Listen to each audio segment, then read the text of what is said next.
स्त्रीभ्यः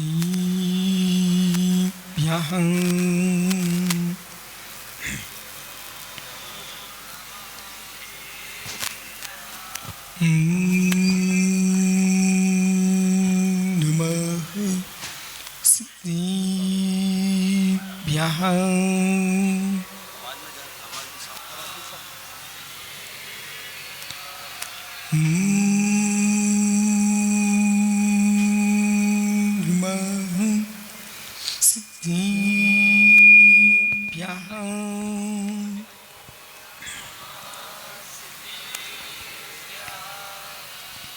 नमयूरिदेवं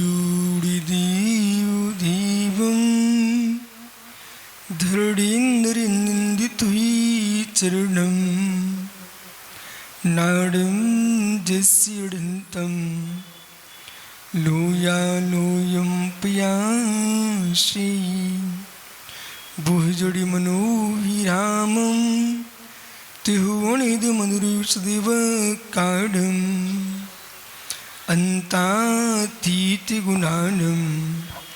नमो जिनाडं चिदीपवाडं नमो रिहन्ताडं नमो सिद्धाडं नमो आर्याणं नमो छायाडं नमो लोय सौविसाभूडं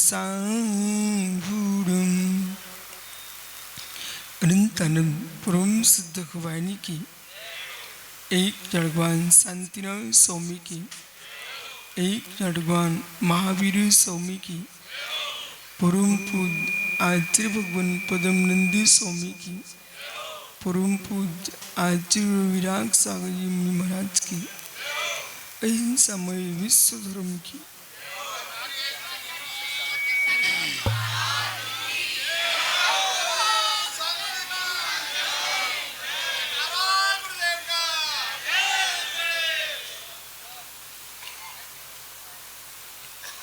बंधु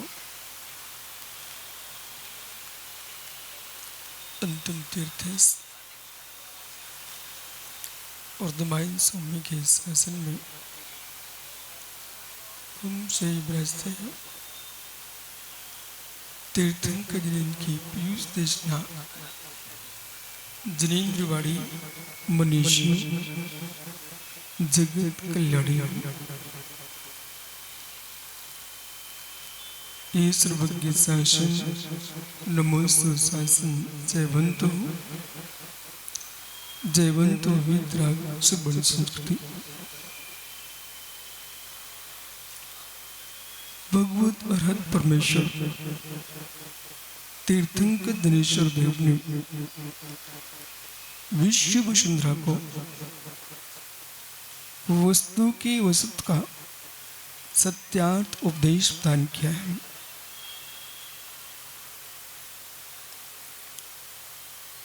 सारा जगत क्लांत है, अशांत है और हर व्यक्ति का मस्तिष्क यही विचार कर रहा है कि विश्व में शांति हो।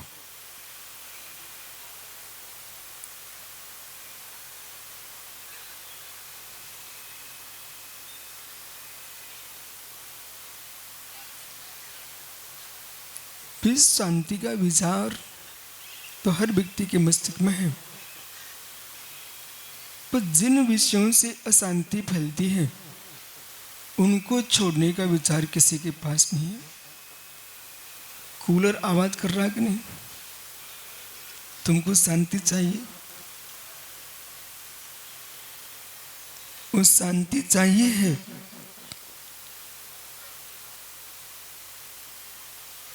प्रत्येक प्राणी का मस्तिष्क बोल रहा है संपूर्ण ब्रह्मांड में शांति छाया है, लोक में शांति छाया है, लेकिन लोक में अशांति कहीं है ही नहीं।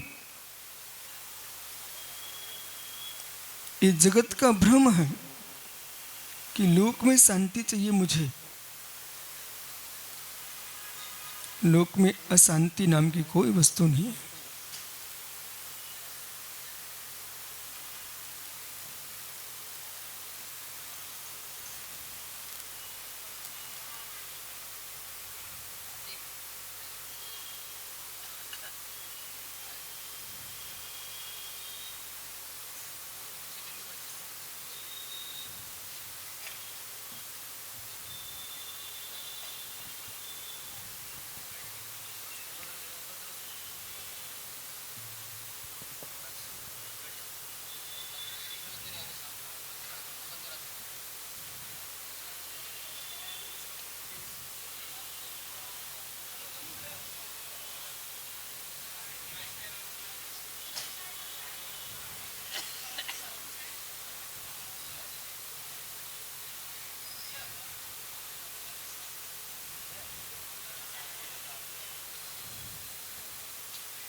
ज्ञानियों,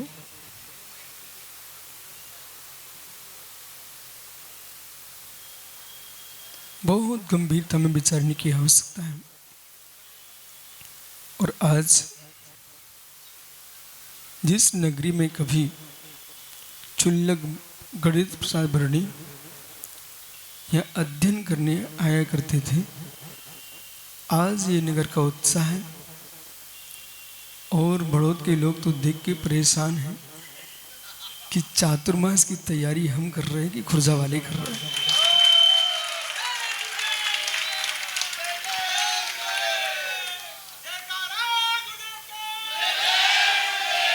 जहां पर भव्य श्रोणमयी जिनालय हूं, जब जिन मंदिरों के शिखर चमकते हैं तो नगर के समाज की चमक अपने आप बढ़ने लगती है।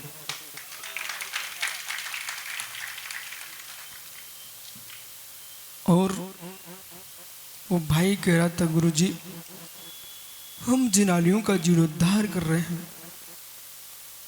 जिनालियों का जीर्णोद्धार भी हो, उस समाज के युवा युवतियों का जीर्णोद्धार हो।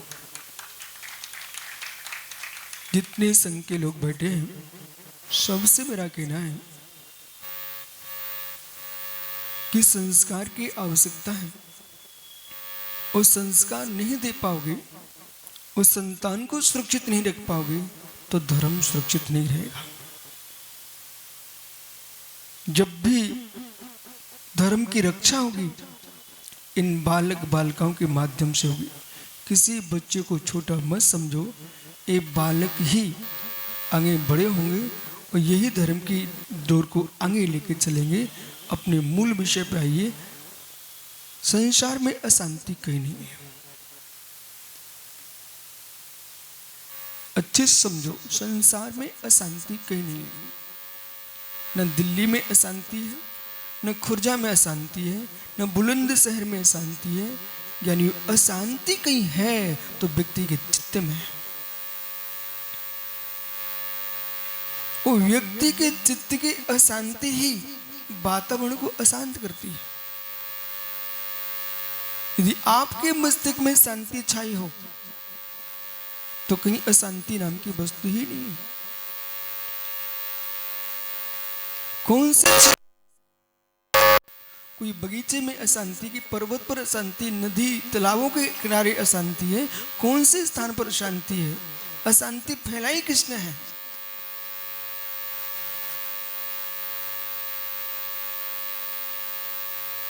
तुम्हारे घर में शांति है,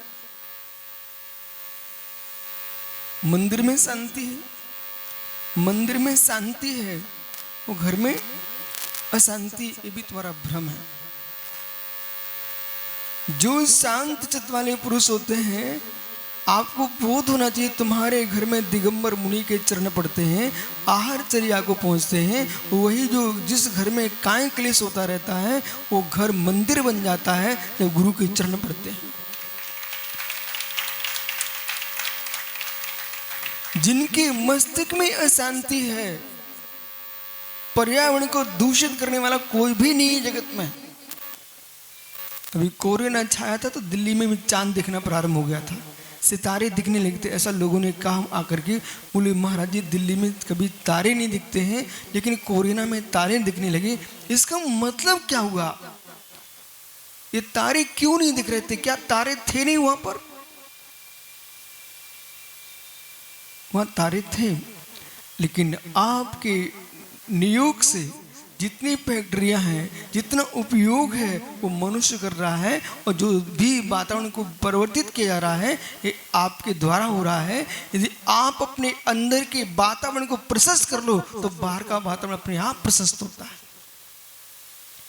यहां पर भी आप ही तो हो ना, कोई दूसरा नहीं है ना। जैसा भाव व्यक्ति का होता है, क्षेत्र का वातावरण वैसा प्रारंभ हो जाता है। इसलिए ध्रुव क्षेत्र काल भाव की जो व्याख्या जिनागम में है, वो ध्रुव क्षेत्र काल भाव को समझना चाहिए है। कुछ वातावरण होता है और कुछ वातावरण बनाया जाता है। साधुओं के पास पहुंचते ही सिंह भी साधु बन जाता है। साधुओं के पास पहुंचते सिंह भी साधु बन जाता है, वो असाधुओं के पास पहुंचने पर साधु भी असाधु बनने लगता है। अपने आप को बचा के रखना चाहिए संगति से, अपने आप को बचा के रखना चाहिए संगति से। गति सुधारना चाहते तो संगति को सुधारिए। जिनको स्वर्ग की कामना है, जिनको मोक्ष की कामना है, माला फिरने से न स्वर्ग मिलेगा न मोक्ष मिलेगा। आप आज से लेकर के हजारों वर्ष तक एक माला लेके बैठ जाओ कि मैं मोक्ष जाऊं, कि मुझे स्वर्ग जाऊं, कभी संभव नहीं। आज के पढ़े लिखे मस्तिष्क के अंदर तत्व की रूपना उस दृष्टि से होना चाहिए कि व्यक्ति को सोच बदल जाए कि हम ये सोच रहे हैं कि मंदिर जाना एक रूढ़ी है, मंदिर जाना एक रूढ़ी है। ऐसा लोगों की बुद्धि में आने लगा है।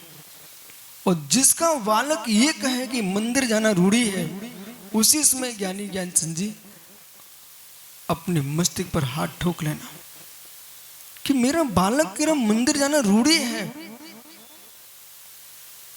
ये मेरे कुल में विधर्मी कैसे जन्म ले लिए? मंदिर जाना रूढ़ी नहीं है, मंदिर जाना विज्ञान है। वो कैसा विज्ञान है अब समझिए। एक द्रव्य दूसरे द्रव्य को प्रभावित करता है, एक द्रव दूसरे द्रव से प्रभावित होता है, एक द्रव दूसरे द्रव रूप परिणत नहीं होता।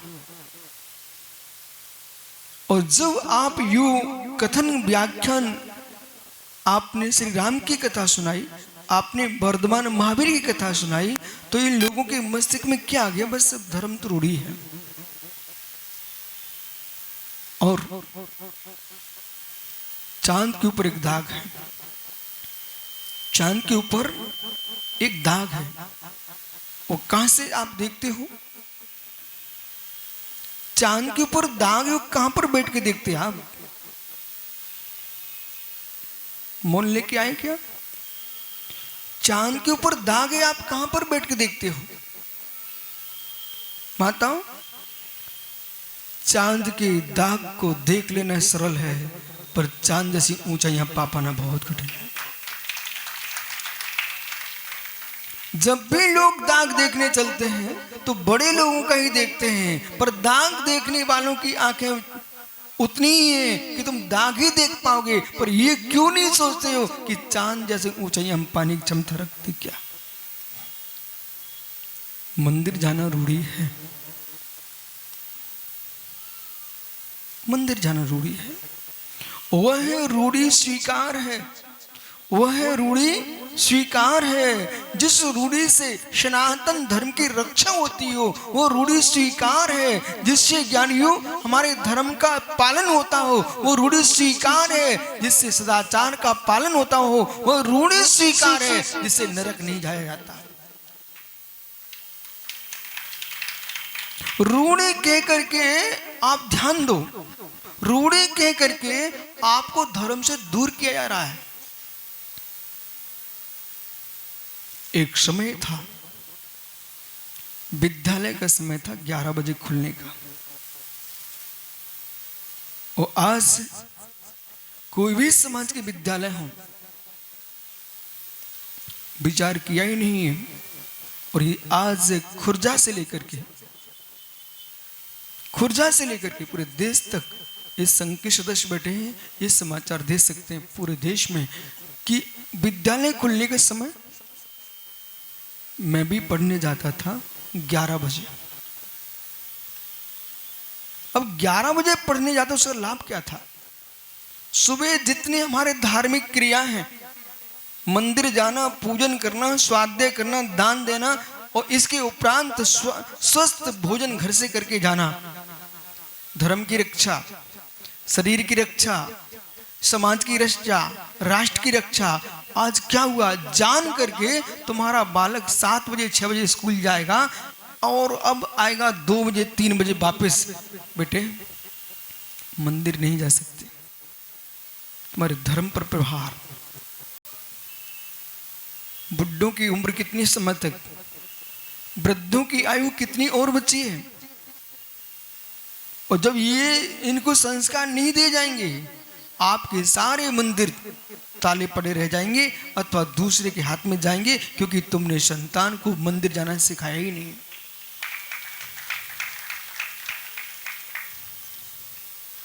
प्रणाम करने की जगह, प्रणाम करने की जगह माथे पर हाथ लगाएंगे।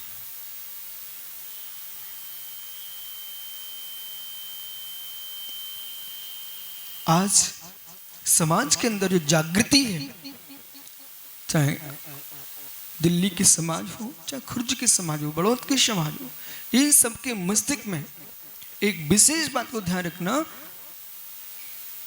चुंबकीकरण का सिद्धांत जो है इसे समझना चाहिए। हर पत्थर पत्थर होता है, चुंबक भी पत्थर ही होता है, लेकिन हर पत्थर चुंबक नहीं होता। मनुष्य मनुष्य ही होता है। भगवान ऋषभ देव भी मनुष्य थे, भगवान राम भी मनुष्य थे, कृष्ण भी मनुष्य थे, परंतु ध्यान दो, मनुष्य अवश्य थे, पर जिसके पास चुंबकीकरण अधिक होगा, 2 मिनट में आपको समझ में आता है, जिसके शक्तियांश अधिक होंगे वो अपने रूप परिणत करा लेता है। यहाँ बगल में एक गांव और है जहाँ का गुड़ बहुत प्रसिद्ध है, बुलंदशहर के आगे कौन सा नगर है मुझे मालूम है, हापुड़। गुड़ बहुत प्रसिद्ध है, लेकिन आप लोग खुर्ज के लोग हापुड़ का गुड़ खाते क्या? कभी गुड़ खाते नहीं कभी जीवन में? गुड़ खाया कि नहीं खाया? खाया है। मिट्टी तो नहीं खाई? ईमानदारी से बोले, मिट्टी तो नहीं खाई? भाई संग का पति मिट्टी तो नहीं खाई? तो किसी दुकानदार ने ये कहकर के आपको दी कि लो साहब मिट्टी भी साथ में खाना, और इतने भोले आप हो क्या मिट्टी खरीद लेते? मां, आपने स्वयं अपने बेटे को, आपने अपने सासू के बेटे को कहीं पत्थर तो नहीं खिलाया? कहीं पत्थर तो नहीं खिलाया? नहीं खिलाया ना? बहुत भोले हो, पत्थर नहीं खिलाया। वो चक्की के पार्ट कहां से घिस गए? इनने पत्थर नहीं खिलाया, वो चक्की वाला टाकता बार बार और फिर घिस जाते हैं। जो घिसे ना वो पत्थर कहां गया? ले लो नियम, आज से पत्थर कभी नहीं खाएंगे। एक नियम कर लो, जीवन में कभी पत्थर नहीं खाऊंगा, फिर देखो तुम क्या खाओगे। घिस घिस के आटे में पत्थर जाता कि नहीं? आपने मिट्टी नहीं खाई। अब समझिए, बंधित को पहाड़म को सिद्धांत जो बड़े गहरे हैं, शास्त्रों में जो व्याख्यान किए गए हैं, वो आज के बच्चे कह रहे हैं कि मंदिर जाना रूढ़ी है। इनको बोध होना चाहिए है, बेटा अभी तुम्हारी बुद्धि को भ्रांत कर दिया गया है, रहस्यों में प्रवेश करोगे तो आप ही कहोगे गुरुजी मुझे जो स्कूल भेजा गया है जहां पर हमारे लिए नमस्कार की विधि प्रवर्तित की गई है, और यहां तक हुआ है अन्य किसी देव का नाम लिया जाए तो गाड़ी चलती नहीं है, और एक देव का नाम लिए तो गाड़ी दौड़ने लगती है। किस प्रकार से तुमको चमत्कार दिखाए जाते हैं, और जो चमत्कार झूठे होते हैं उनको आपको दिखा करके तुम्हारी बुद्धि को कैसे भ्रष्ट किया जाता है। अब सोचो, कभी गुड़ में मिट्टी खाई कि नहीं? स्वीकार करो, पहले खाइए ना।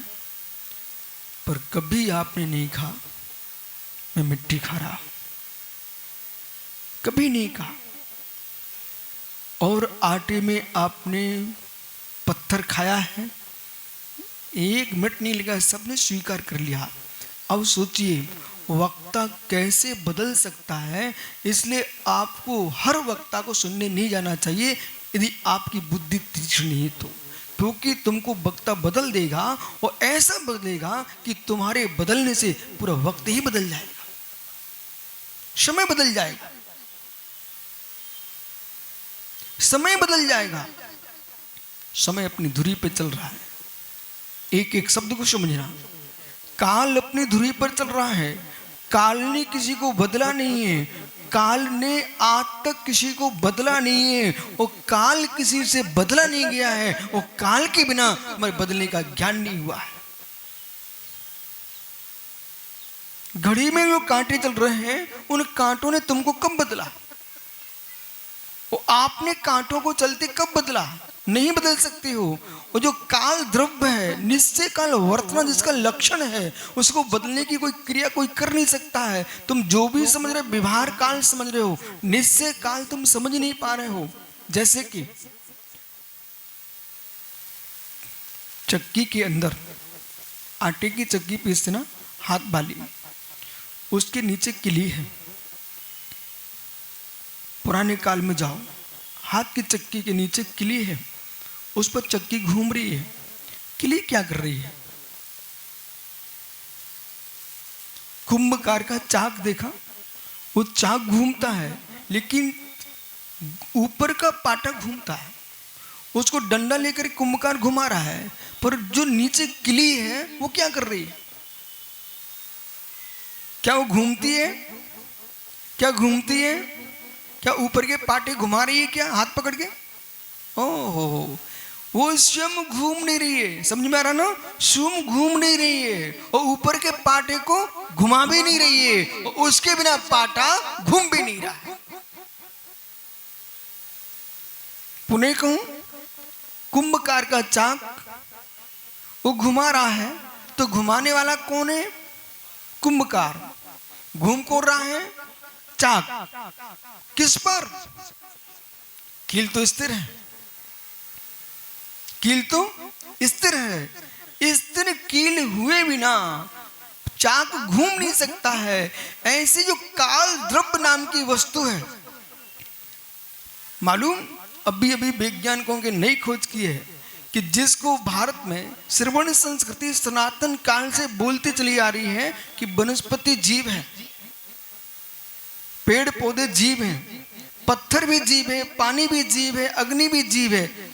अभी एक व्यक्ति ने सूचना दी कि महाराज जी पत्थर बढ़ रहे हैं, पत्थर बढ़ रहे हैं।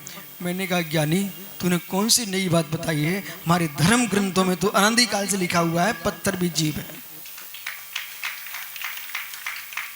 और जो कील, जो चक्के की कील है, कुंभकार के चाक की जो कील है, उस कील को देखिए और बहुत गहरे में देखिए। जब हम धर्म की विशद व्याख्या में जाएंगे तो संप्रदाय हमसे बहुत दूर चले जाएंगे। धर्म की मूल व्याख्या में जाओगे, संप्रदाय हमसे बहुत दूर चले जाएंगे। संप्रदायों की बनाने वाले लोगों के मेरे पास नाम है भैया, संप्रदायों को बनाने वाले लोगों के मेरे पास नाम है, पर धर्म को बनाने वाले का मेरे पास कोई नाम नहीं।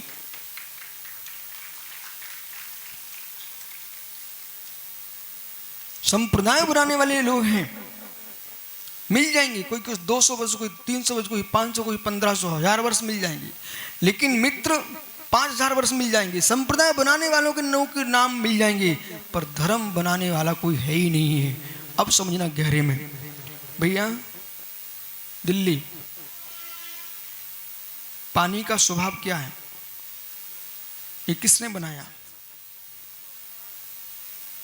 बालक, अग्नि का स्वभाव कैसा है? गरम। किसने बनाया? देख तो भैया, अग्नि का स्वभाव उष्ण है, पानी का स्वभाव शीतल है, वायु ठंडी बह रही है, वनस्पति अपने स्वरूप में है, और मनुष्य जीव द्रव्य ज्ञान दर्शन से युक्त है। ये किसने निर्मित किया? आत्मा को किसने निर्मित किया? और ये भारतीय हो, आस्तिक हो, नास्तिक नहीं हो, तो आपको बोध होना चाहिए आत्मा नाम का जो द्रव्य है त्रिकालिक है, जीव त्रिकालिक है, इसका कोई कर्ता हर्ता नाशक नहीं है। और जीव द्रव्य है, त्रिकालिक है, इसलिए तुम पुण्य पाप की व्याख्या कर रहे हो, धर्म की व्याख्या कर रहे हो। अब समझना चाहिए है जो हम कर रहे धर्म, जैसे आप प्रवचन सुनने आए, मैं प्रवचन कर रहा हूं, एक क्रिया रूप धर्म पुण्य धर्म है, पर यहां तक तुमको लेके कौन आया? कोई कठिन नहीं बोल रहा, बहुत सरल बोल रहा हूं। यहां तक आपको लेके कौन आया है? बोलते जाइए, अभी आप मूल में पहुंचोगे। आपकी इच्छा, आपके संस्कार, ठीक ना भैया? जो इच्छा हुई है वो किस में हुई है? आत्मा में। इसको जाना किससे? आत्मा से जाना। तो जानने वाला कौन कौन होता है? आत्मा जानने वाला है। किससे जानता है? आत्मा से जानता है। उसमें ज्ञान नाम की वस्तु नहीं है। बहुत बढ़िया, ज्ञान है ना, आत्मा में ज्ञान है, आत्मा में दर्शन है। तो ज्ञान के माध्यम से जो आत्मा में ज्ञान है, आत्मा में दर्शन है, ये ज्ञान दर्शन को आत्मा में किसने उत्पन्न किया? जैसे अग्नि की उष्णता का कोई करता नहीं, जल की शीतलता कोई करता नहीं, ऐसी आत्मा के ज्ञान दर्शन कोई करता नहीं है। आत्मा का ज्ञान दर्शन स्वभाव है। इसलिए ज्ञानियों समझो, वस्तु स्वभावो धम्मो, जो धर्म है वो वस्तु का स्वभाव है। यदि आज मैं किसी भी व्यक्ति से पूछूं, चाहे भारत का हो, विदेश का हो, दुनिया का कहीं का भी हो, उत्तर प्रदेश का हो, मध्य प्रदेश को, कर्नाटक, गुजरात का कहीं का भी हो, उससे पूछूं पानी का धर्म क्या है, क्या बोलेगा? शीतल। यही बोलेगा ना? यही बोलेगा ना? मैं ये पूछूं आप जैन हो, आप हिंदू हो, आप सिख हो, ईसाई हो, ये पूछूं तो लोग अपने अपने अलग अलग बातें करेंगे। लेकिन मैं ये पूछूं पानी का धर्म क्या है, तो क्या बोलेगा? शीतल, अग्नि, उष्ण, जीव, ज्ञान दर्शन। जीव, ज्ञान दर्शन। आप देखते हो, आप जानते हो, आप देखते हो, आप जानते हो। देखना जानना जीव का धर्म है। देखना जानना जीव का धर्म है। अब क्या देखना, क्या जानना, ये जीव का विवेक है। क्या जानना, क्या देखना, ये जीव का विवेक है। सत्य को जानना, सत्य को देखना, सत्य पर जीना, सत्य पर चलना, ये जीव का विवेक है। और विवेक जो है ना, मूल बिंदु तुम्हारा ज्ञान दर्शन है, उसका स्थान बहुत विराट है। वो विवेक जो तुम्हारे पास है वो बहुत छोटी वस्तु है, ज्ञान दर्शन से बहुत छोटी वस्तु है। लेकिन ज्ञान दर्शन का उपयोग कैसे करना चाहिए? जैसे कि लाइट चल रही है, बिजली बह रही है तारों पर, लेकिन बीच बीच में आपने देखा आपके घर में भी लाइट जलती है तो मीटर लगा हुआ है, और रोड पर दो खंबे लगे हैं, और दो खंभों के बीच में ट्रांसफार्मर लगा हुआ है। क्यों लगा हुआ है? समय नहीं मेरे पास, जल्दी बोलो भैया, क्यों लगा? अच्छा, और फिर घर में मीटर क्यों लगा? मतलब जितने यंत्र लगाए गए बीच में नियंत्रण के लिए लगाए गए हैं, जबकि धारा तो बिजली की बह रही है बराबर। यदि बिना आपने ट्रांसफार्मर लगाए सीधे बल्ब लगा दिया, ऐसे ज्ञान शक्ति अनंत है, ज्ञान शक्ति विराट है। उस विराट ज्ञान शक्ति को सीमित कैसे किया जाए? तो विवेक का ट्रांसफार्मर लगा हुआ है, और विवेक से आपको बोध करना चाहिए। और विवेक का प्रयोग नहीं किया तो व्यक्ति फेल हो जाता जीवन में। ओहो मां, हीटर भी तो जलता है बिजली से, हीटर भी तो जलता है बिजली से। भैया गर्मी का मौसम है, ये कूलर, एसी, पंखे सब आप कैसे चला रहे हैं? ओह, उसी बिजली से। अरे, चूल्हा जल रहा आजकल बिजली से, भट्टियां जल रही बिजली से। तो तो आपके घर में बर्फ जम रही है, वो फ्रिज में, उसमें किसका प्रयोग है? उसमें प्रयोग किसका है? बिना बिजली के चल जाएगा फ्रिज तुम्हारा? अब सुनिए ध्यान से, बिजली जला रही है कि बिजली प्रकाश दे रही है कि बिजली आपको बर्फ दे रही है?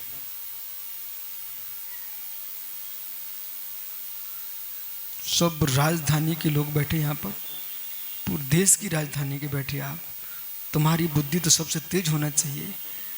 अब प्रश्न भी रहे हैं कि विद्युत का कार्य क्या है? विद्युत का कार्य क्या है? विवेक से बोलना। ओ ज्ञानी ऋषभ, कौन से बिहार से आए लोग? प्रशांत, प्रशांत बिहार। ओ, कितना सुंदर नाम है आपके बिहार। भैया, तो विद्युत जो है वो शक्तिमान है। विद्युत है शक्तिमान है, विद्युत शक्तिमान वस्तु है, ऊर्जावान है, शक्ति है। लेकिन दाहक, पाचक, प्रकाशक, शीतलता क्या देती है?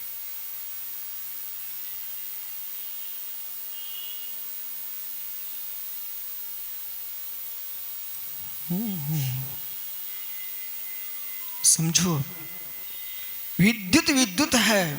अब आप बोल सकते हो बिजली क्या है? बोले जो है सो है। बिजली क्या है?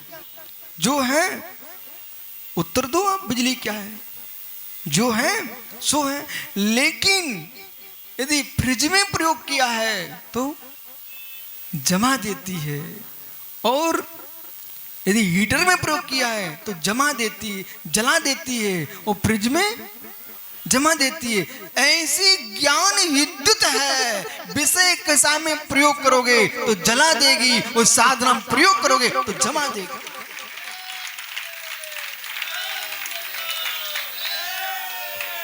लोक की विद्युत जो है, चाहे आकाश की चमकती बिजली हो, चाहे कोयले की बिजली हो, चाहे पानी से निर्मित बिजली हो, सारी विद्युत जो है ये मनुष्य का प्रयोग है। आकाश की बिजली छोड़ दीजिए, मनुष्य का प्रयोग है। और मनुष्य इसका प्रयोग क्या कर रहा है? एक व्यक्ति हाँफते हाँफते थके आदमी को शीतल पानी फ्रिज का पिला रहा है, और एक व्यक्ति क्रोधी, कामी क्रोधी व्यक्ति वो दूसरे को करंट लगा रहा है।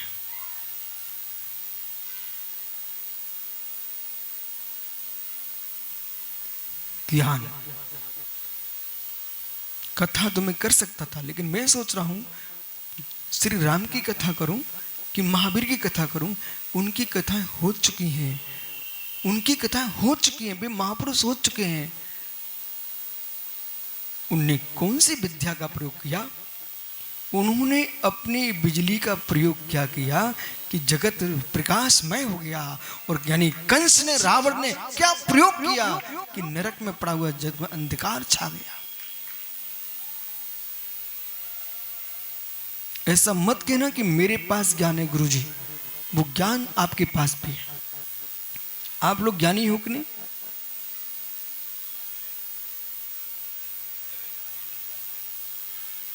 प्रशांत बिहार भाई प्रधान, और वो बैठा बीच में, वो भी खुर जाके है।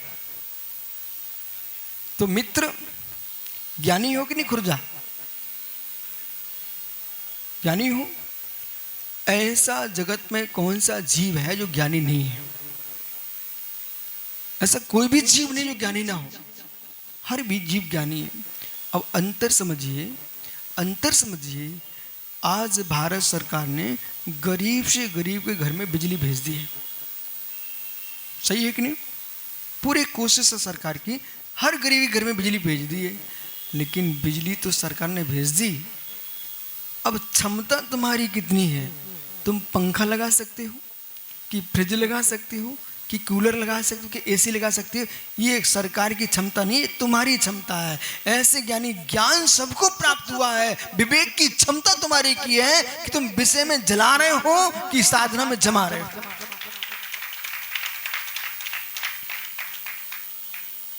एक व्यक्ति एक को अपने पास नहीं बिठा सकता, चुंबकीकरण नहीं है उसके पास। और मालूम ज्ञानी भैया, बुरा नहीं मानना आप लोग, जिनको शादी के संग, जिनको शादी के 20-20, 25-25 वर्ष हो चुके हैं और 25 वर्ष के बाद तलाक हो रहा है, ये सीता को भूल गए सब।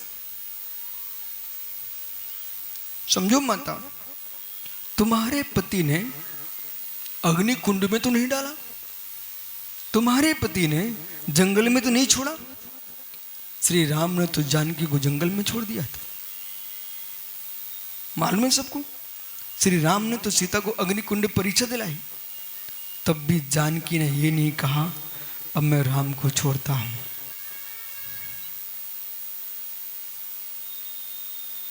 एक मोड़ की बात कर रहा हूं, मोड़ की बात। और आप लोगों को बाहर के संगठन तो बुलाते ही होंगे ना, वहां मोड़ की बात रखना। बोले धर्म ना सही, इतना तो होना चाहिए है, कितनी सामाजिक दृष्टि से देखो, नाक कट रही कि नहीं कट रही है। जिसको 25 वर्ष का बेटा घर में बैठा हो, वो अब उसकी माँ दूसरे को पति को चुनने जा रही है, इसका मतलब तुम्हारा संबंध धर्म का नहीं था, वासना का था।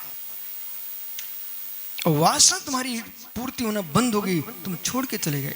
यह इधर मात्र स्त्री का ही दोष नहीं है, आपका भी दोष हो सकता है। बोले क्यों?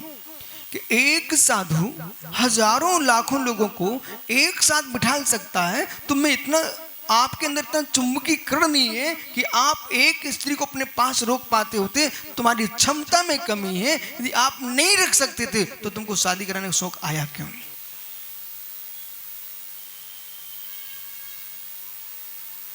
क्या सन्नाटा छाया है? कुछ हो गया क्या?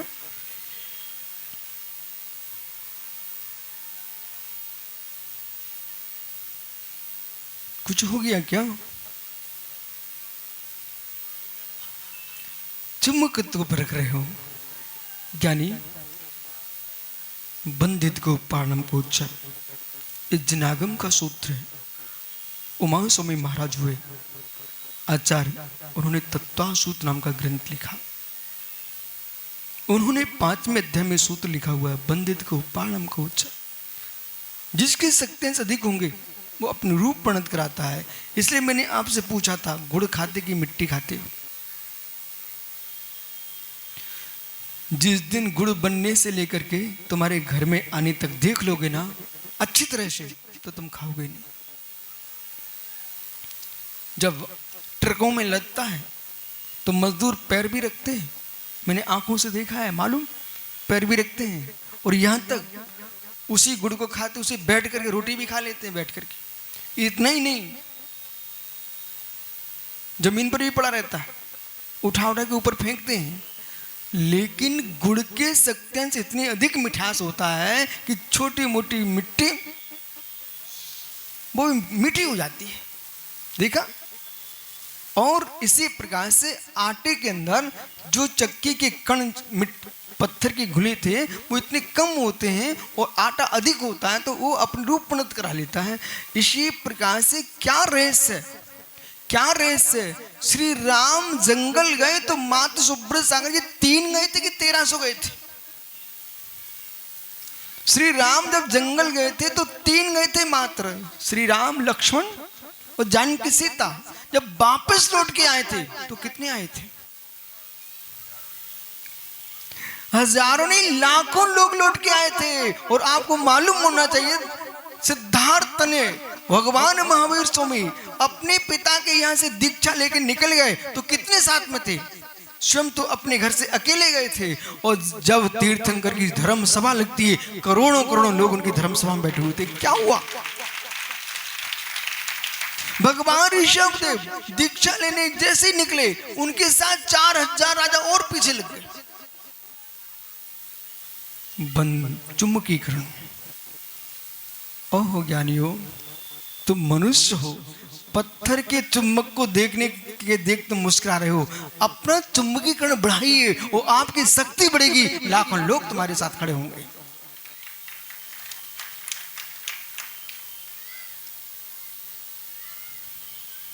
उस बच्चे जैसा बनो,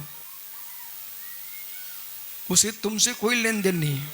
देख रहे हो ना कितनी सभा मिल गई है, प्रवचन चल रहा है, कोई लेन देन नहीं है। वो माँ अपनी अम्मा को बुला रहा है। क्या रहस्य! ऐसा आदमी ही धर्म चला पाएगा, उसे दुनिया से कोई लेन नहीं, बोले अपनी अम्मा को खोज रहा है। ऐसे जो दुनिया में कितनी आंधी तूफान आए, वो अपनी अम्मा जिनवाणी को खोजता है, आगम को खोजता है, वही धर्म चला पाएगा। अब तुम सोचो, इतने लोग बैठे हैं, शर्म लग रही है, अम्मा को बुलाएं कि नहीं बुलाएं, अम्मा को बुलाएं कि नहीं बुलाएं।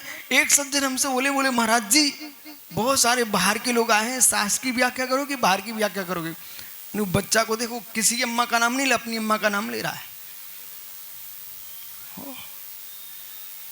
तुम भारतीय हो, विदेश भी जाओ, पहुंच के टी शर्ट पहन करके तुमने कौन से धर्म की प्रभावना कर दी? संघपति हो, यदि पहुंच गए जीन्स और टी शर्ट पहन करके, कौन से बड़ी भारत की प्रभावना करके आ गए, कौन से भारत का प्रचार करके आ गए?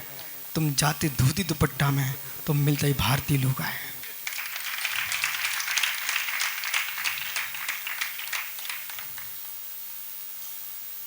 एक मुनिराज नगर में आ जाए, मालूम, एक मात्र आ जाए तो भैया मुनिराज आए, महाराज जी आए, महाराज जी आए।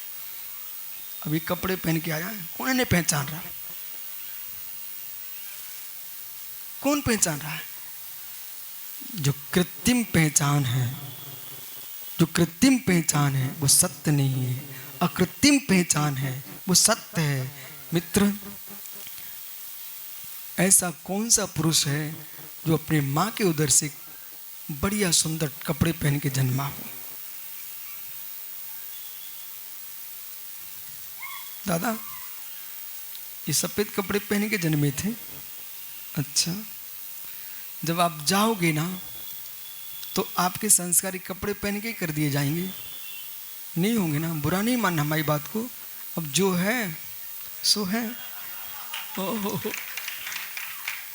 कपड़े पहन के नहीं आए ना, जाओगे भी नहीं। ओहो हो, समझो ज्ञानियों, समझो ज्ञानियों, नंगा ही आया है, नंगा ही जाएगा। तो मैंने सोचा जब ये सत्य है तो दंगा क्यों करूं बीच का। प्रकृति जो है सर्वाधिक विश्व में कोई संख्या है तो दिगंबरों की है। अब मालूम ही लोग क्या बोलेंगे, बोले महाराज जी आप तो 19 ही हो, कहाँ आपकी संख्या ज्यादा है? तुमको मालूम ही नहीं है, तुमने 19 मनुष्य दिगंबर देखे। प्रकृति को देखिए, वनस्पति कौन से कपड़े पहने हैं, पर्वत कौन से कपड़े पहने हैं, नदियां कौन से कपड़े पहने हैं, समुद्र कौन से कपड़े पहने हैं, आकाश कौन से कपड़े पहने हैं। विश्व में सर्वाधिक कोई संख्या है तो दिगंबरों की है। प्रकृति का धर्म है, प्रकृति का धर्म है, उसका नाम दिगंबर है। हिंदू संप्रदाय में भी नांगा बाबा होते, मालूम? मैं अयोध्या गया था, वहां पर लिखा था दिगंबर अखाड़ा। प्रयागराज गया, सुब्रत साहिब में देख रहा था एक आध कोई दिख रहा कि नहीं दिख रहा है, वहां लिखा था भैया प्रयागराज में दिगंबर अखाड़ा। तो दिगंबर अखाड़ा किसका है? वो किसी भी कुंभ में जाओ, जब तक नांगा बाबा नहीं आ जाए तब तक कुंभ सफल नहीं होता। मालूम आपको? किसी भी, चाहे उज्जैन में जाओ, चाहे प्रयागराज में जाओ, दुनिया में कहीं भी चले जाओ, लेकिन जब तक नांगा बाबा नहीं आएंगे तब तक कुंभ सफल नहीं होता है। इसलिए ज्ञानी प्रकृति में कहीं भी चले जाओ, जब तक दिगंबर नहीं दिखेगा तब तक तुमको मुक्ति मिलने वाली नहीं।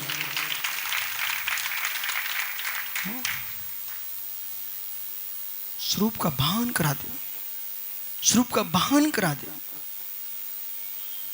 सहजता का नाम धर्म है। मंदिर आना रूढ़ी नहीं है, भूलते नहीं आप लोग? मंदिर आना रूढ़ी नहीं है। अब सुनिए, इस सभा में अपने आप को पढ़ा लिखा कौन मानता? हाथ ऊपर करना। हैं?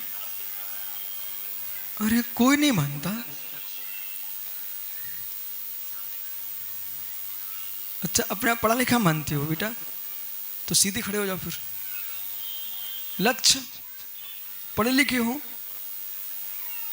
नहीं पढ़े लिखे? ओहो, कैसे लोग हैं। बोले तुम मुझे देख करके प्रभावित हो रहे हो, अपने आप को कह रहे मैं पढ़ा लिखा हूं नहीं, पहले से अच्छा सा तुमने डाल के छोड़ दिए।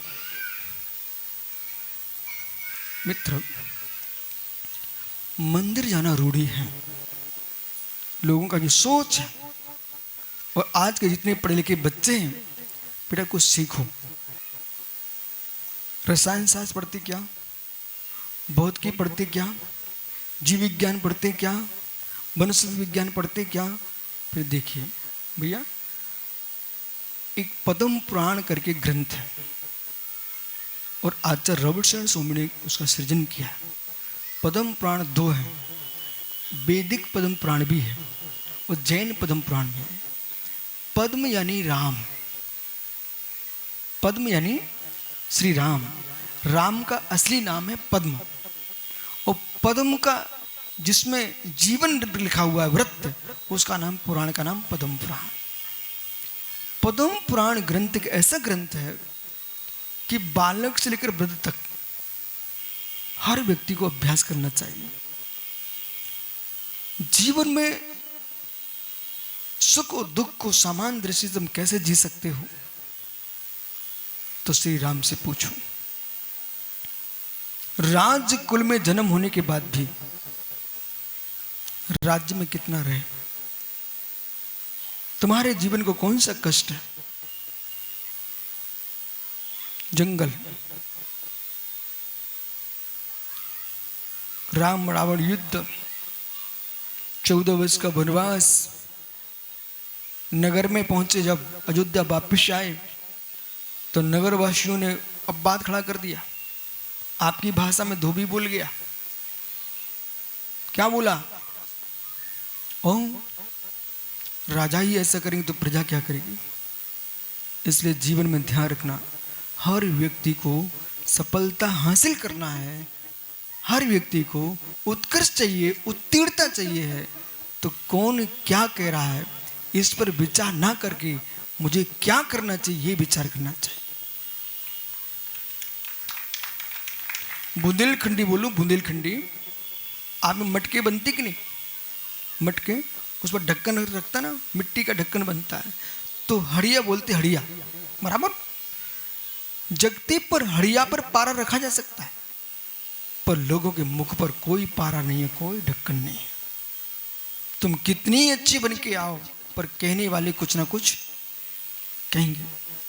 कौन क्या कह रहा है इसे सुनना चाहिए, कौन क्या कह रहा है इसे गुनना चाहिए, और सुन करके गुन करके निर्णय ये करना चाहिए ऐसा मैं हूं कि नहीं हूं। यदि नहीं हूं तो कहने वालों पर बुद्धि नहीं ले जाना। अपना विकास चाहते हो तो उत्कर्ष की ओर जाइए, नीचे मुड़ के मत देखिए, मत देखिए।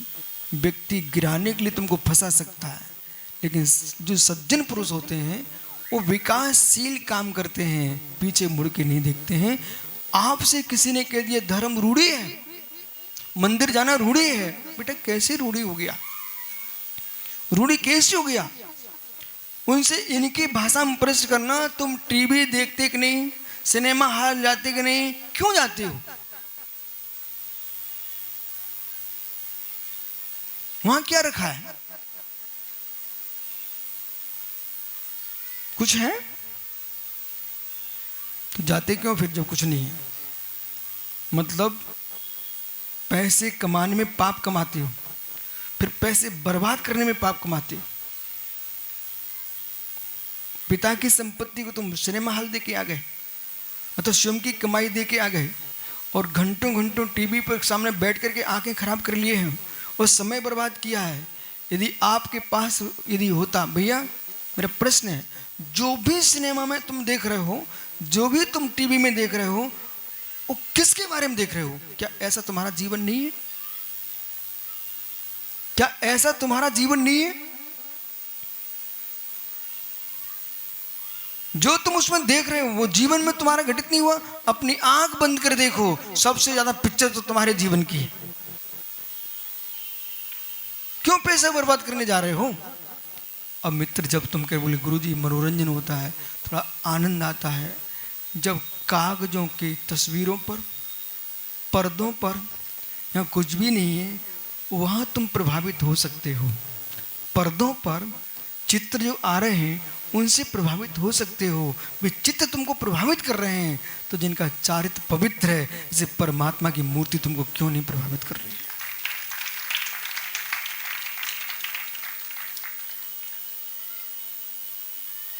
सुबह शाम तो मंदिर आप लोग जाते ही हो। एक थोड़ी सी बात मेरी मान लो, जब मंदिर में जाने का समय समाप्त हो जाए, दिन के 12 बजे मंदिर जाना। कब? दिन के 12 बजे मंदिर जाना, जब सारे पुजारी जा चुके हों, अपने अपने घर पहुंच गए हों, फिर तुम दिन के 12 बजे मंदिर जाना। फिर आप देखना कि मंदिर में क्या हो रहा है। संसार की, विश्व की सबसे बड़ी शांति तुम्हें वहां मिलेगी, जब शांत वातावरण होगा और जब कोई नहीं होगा। आप होंगे, स्वयं होंगे, शंभु होंगे, स्वयं होंगे, शंभु होंगे। जब स्वयं और शंभु होंगे, फिर तुम देखना क्या आनंद की लहरें दौड़ती। बेटा बड़ो, अभी तुझे दाल का स्वाद पता नहीं है बेटा? दाल खाई क्या जीवन में? दाल का स्वाद मालूम है? इनको भैया दाल का स्वाद पता नहीं यार। कोई हाथ उठा के बता दे मुझे दाल का स्वाद मालूम है। वो आप लोगों ने बहुत दाल खाई है, तुअर की खाई, मूंग की खाई, उड़द की खाई। बोलो कौन किसको दाल का स्वाद पता है? अच्छा बड़ौद के हो आप? खड़ो जो भैया, अलग अलग दाल का स्वाद है, तो बताइए दाल का स्वाद कैसा है? समय नहीं है तो घड़ी में घड़ी देखो, दाल का स्वाद कैसा है? वो बालक दिल्ली खड़ा हो जा, दाल का स्वाद कैसा है? हैं? पता नहीं, मतलब खाई नहीं आज तक? हैं? बहुत बढ़िया, वो ठीक कह रहा है, ये दाल का स्वाद है। ओह, भी संग के बहुत सारे लोग बैठे बेटा, भी तेरे चेहरा देख रहे हैं, भी सोचे कि गुरु जी हमें खड़ा ना कर दें। मालूम ये बच्चा क्या बोल रहा है? भैया दाल का स्वाद चखा क्या? हाँ देख भैया, यदि दाल का स्वाद ना होता तो फिर मिट्टी में मसाला डाल देता।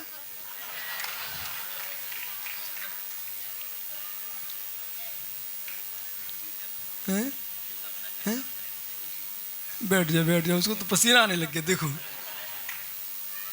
बेटा सुन, दाल का स्वाद, शुद्ध दाल का स्वाद जिस दिन चख लोगे ना, उस दिन तुमको शुद्ध आत्मा का ज्ञान हो जाएगा।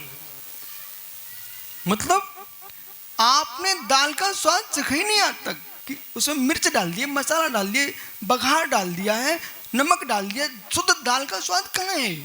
ये तो मिस्र का स्वाद है, जिसमें कुछ भी ना हो। ऐसी दाल चखी क्या? नहीं चखी, नहीं चखी, जिसमें कुछ भी ना हो। जब कुछ ना हो वो दाल का स्वाद है।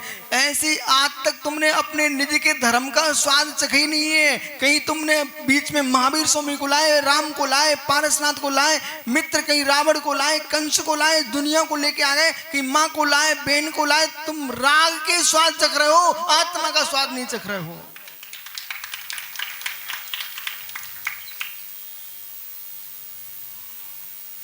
माँ इनको आज शुद्ध दाल खिला देना, और जिस दिन शुद्ध दाल तुम्हारी पत्नी परोसेगी ना, माँ परोसे, तुम ऐसे थाली फेंक दोगे। फिर कहना माँ सिर पे हाथ रखे, मुझे नहीं परमेश्वर है, तुम पागलों के लिए मैं शुद्ध स्वाद दे रही थी, तुझे पता ही नहीं है। क्यों? क्योंकि तुमने आज तक पर का ही स्वाद चखा है, दाल का स्वाद चखा ही नहीं है। जब दाल का स्वाद नहीं चखना चाहते, तुम आत्मा का क्या स्वाद चखोगे? पहले भोगों का स्वाद छोड़ो।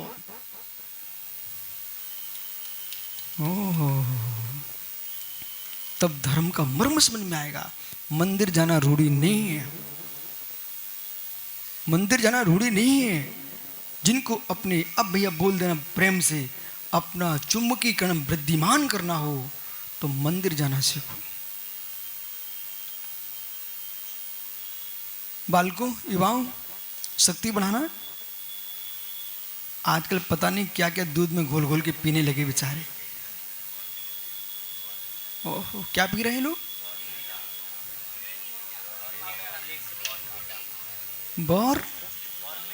बॉर्नविटा।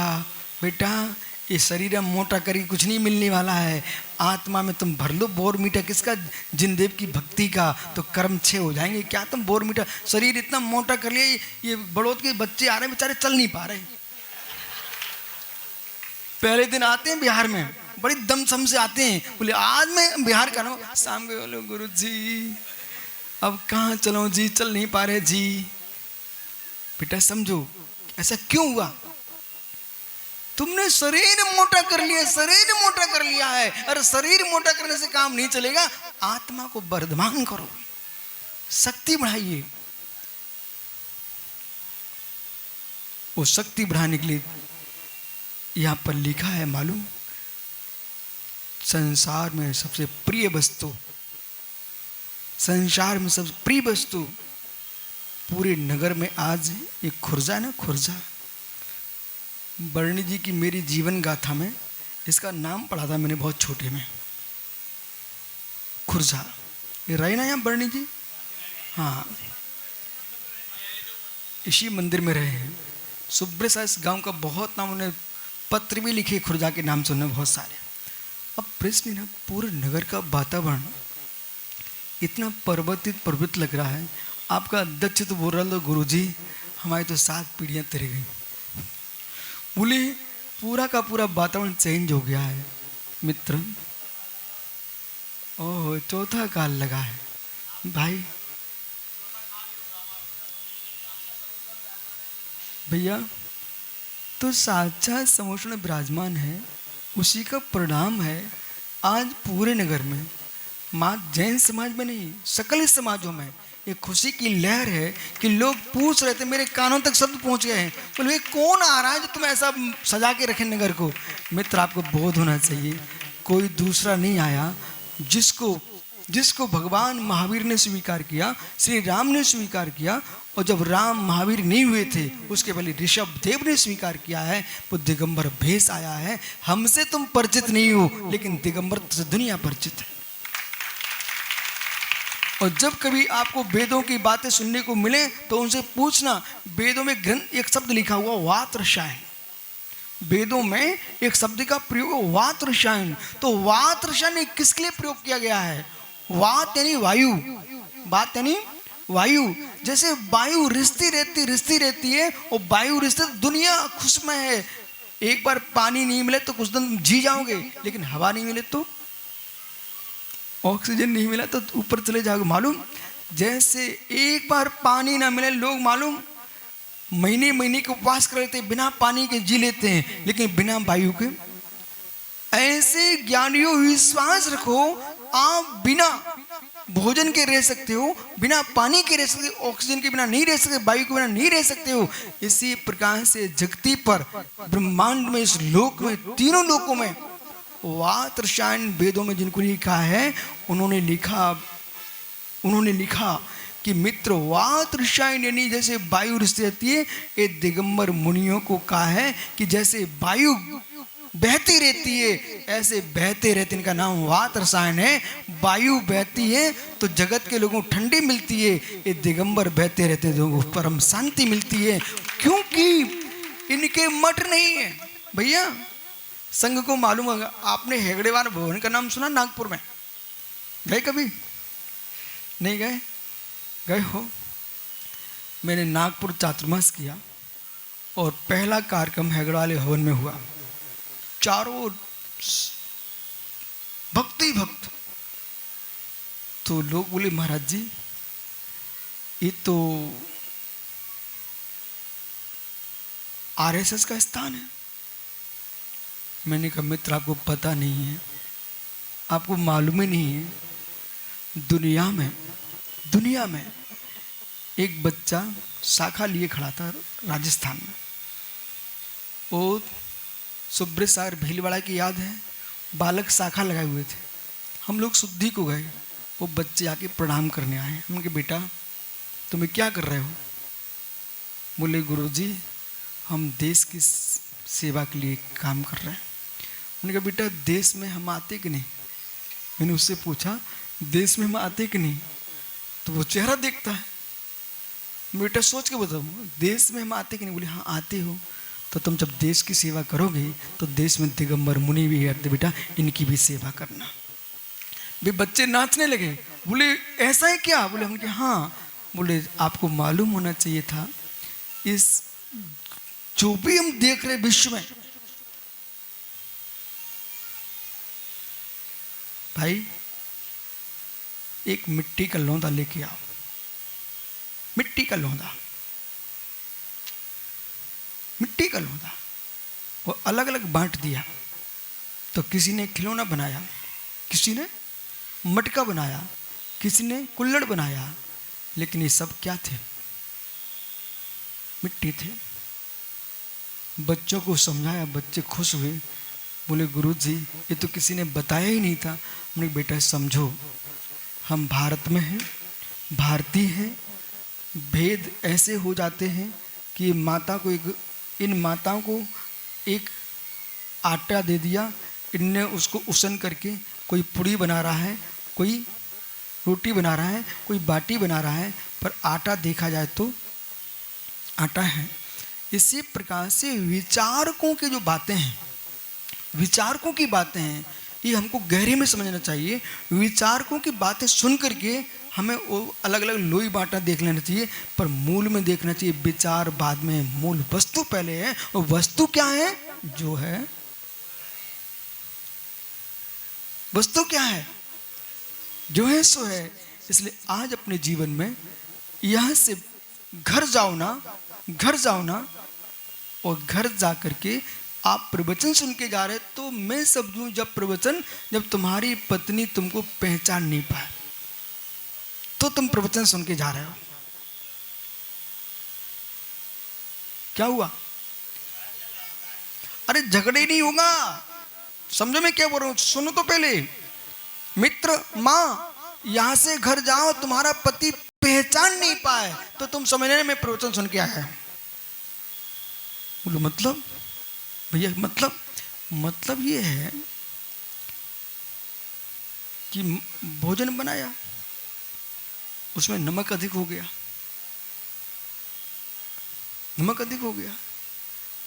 वो माताओं की आदत होती है पूछना, क्यों जी कैसा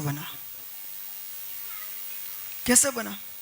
अब आप प्रवचन सुन के आए हो, भैया गुरुजी ने कहा था शांति से भोजन करना। तो तुम्हारी पत्नी तुमको जिस रूप में पहचानती थी, ये अभी थाली फेंकने वाले हैं। तो आपने कहा धीरे से, अब क्या है, जो है सो है, तो वो चेहरा देखती है वही है क्या? बोले मत देख, जो है सो है। ऐसे ही घर में थोड़ी सी इधर उधर की बातें हो जाए, तुम्हारी देवी चंद्रमुखी ज्वालामुखी बनती थी। आज प्रवचन सुन के घर जाए और फिर जाकर कुछ हो जाए थोड़ा मोड़ा, और फिर भी वो गुस्सा नहीं कर रही है, तुम चेहरा देख रहे। बोले क्या हुआ? बोले कुछ मत देखो, गुरुजी के प्रवचन सुना, जो है सो है। ठीक है, अब बोलो झगड़ा होगा क्या? ओ भाई झगड़ा होगा क्या? संसार के लाखों करोड़ों प्रश्नों का उत्तर जो है सो है, और सारे झगड़ों को समाप्त करने का मंत्र है जो है सो है। जाओ कल फिर आओगे। इसलिए ज्ञानियों सो मडु से ये मणि सिद्धम तो समासेड़ आयरम परम धम्मो भोच्छा में समासु पत्तो।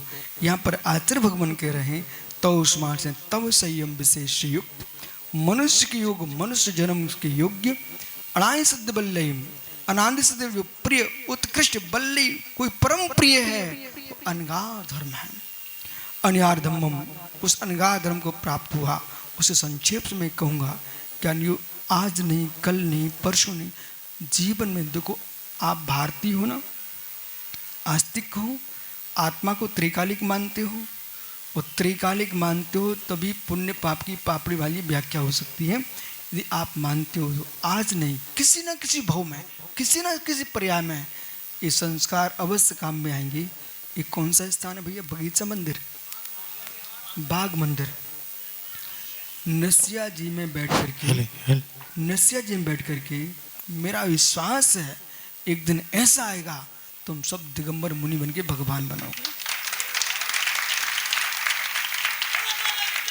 और आपको विश्वास ना हो, जब तुम भगवान बनोगे ना तो अपने ज्ञान में मुझे भी देख लेना कि विशुद्ध सार ने कुछ कहा था खुर्जा की नसिया में, बाग मंदिर में। ठीक है, जाओ। आत्मा स्वभावम परिभाव भिन्नम, आत्मा स्वभावम परिभाव भिन्नम। आत्मा का स्वभाव परिभाव से अत्यंत भिन्न। महावीर स्वामी की कुलिया जीव शुद्धते द्विधम मुकायम चरचकनम अंचे पूजे वंदने वश्याय दुख को कमको लाहो शुभीगणम स्माहिवरणम जिनुन संपत्ति हो मत्सम। तब प्राणिक स्वाध्याय प्रतिष्ठापन क्रियम पूर्वाचारण सर्वस्यार्थम भाव पुयंद्रे सस्मितम श्री आचरोते काश्यम कुर्वेह।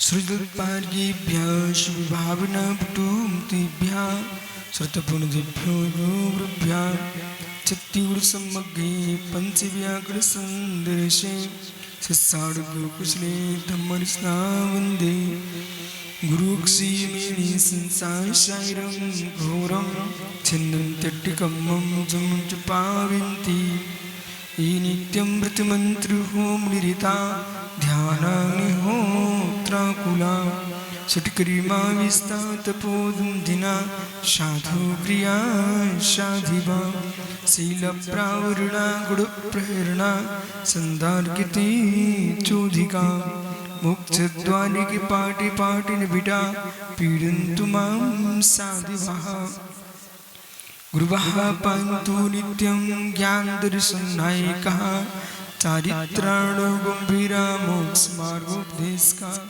यक्षायवन्ते आर्यवक्ति कांशुगोकस्लसे शम्राणि संश्रे समझायितां पंचरम् आराधि सुदनांद सुज्झाडं तिरुन्पर्णं सौसानं चडचकालं पंचे पूजे वन्दाणि वस्याय दुःखको कम्मकोलाहो सुग्रीवं समायवनं जिन्मुड संपत्ति हो मत्सम। जी जाया छाण किए कुम्मिकुलंकड़े अड़िसिड़िरंदनी नाड़ी में ते पुरी मुपुणवी चिदानंदे की रूपाए जिनाए पुरीमात्मने परिमात् प्रकाशाय नित्यं सिद्धात्मने नमः। नमोरिहन्ताणं नमो सिद्धाणं नमो आर्याणं नमो ज्ञानं नमो लोय सौविसाभूडं।